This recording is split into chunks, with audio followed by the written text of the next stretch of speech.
So in many ways, it's grown even more faster and more exciting than we could have hoped. I never would have hoped at the beginning that our international growth would have been successful as it has been. Brazil has been fantastic. The UK has been fantastic. Here in Japan, it's our seventh largest market.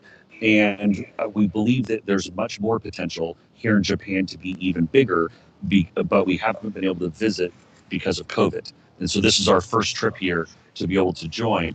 I think that Japan will grow, and we also have very strong growth other areas in Southeast Asia.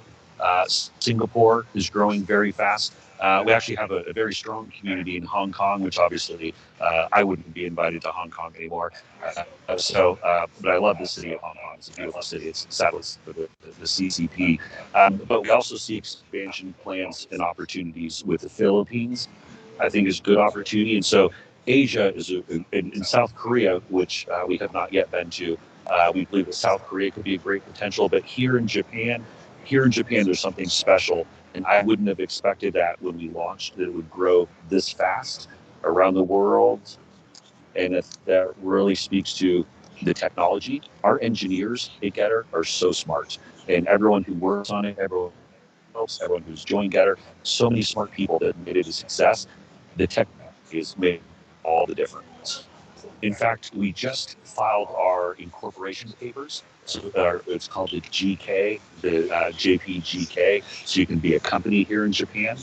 So we're now an official company here in Japan, and we look forward to in 2023, hopefully opening an office, hiring some more people, and growing Getter here in Japan. And we think it can really expand to cover people from all backgrounds here in Japan.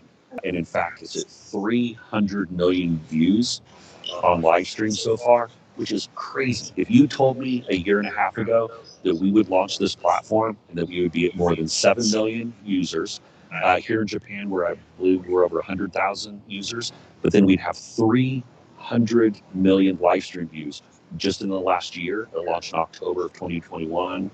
I would have said, no way. So it's the live streaming. We have a live streaming 2.0 where we're going to have an upgrade. So the reason why Elon Musk identified Japan as a key market, number one, he said that there are more daily active users on Twitter in Japan than there are in the United States. Japan is one of the very few countries where there are more people on Twitter every day than are on Facebook. So Japan, Saudi Arabia, I think a couple other countries, but Japan is the biggest country in the world that has a bigger Twitter daily active user. It's the timeline, the scroll, which has become very popularized here in Japan. But as we've seen with Twitter, they also pick winners and losers in the free speech. I know Elon Musk is trying to change much of that, but there's still much political discrimination that happens with Twitter. And I think the reputation has really been damaged. I think what we see is, number one, the affinity for the timeline, for the scroll, but then also TikTok is just starting to break into Japan.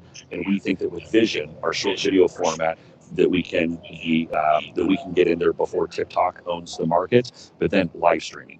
As soon as we start getting more folks in Japan who are live streaming with content from Japan in the same hours that people in Japan are awake, that's where I think really we can take off and go even above what Twitter's doing.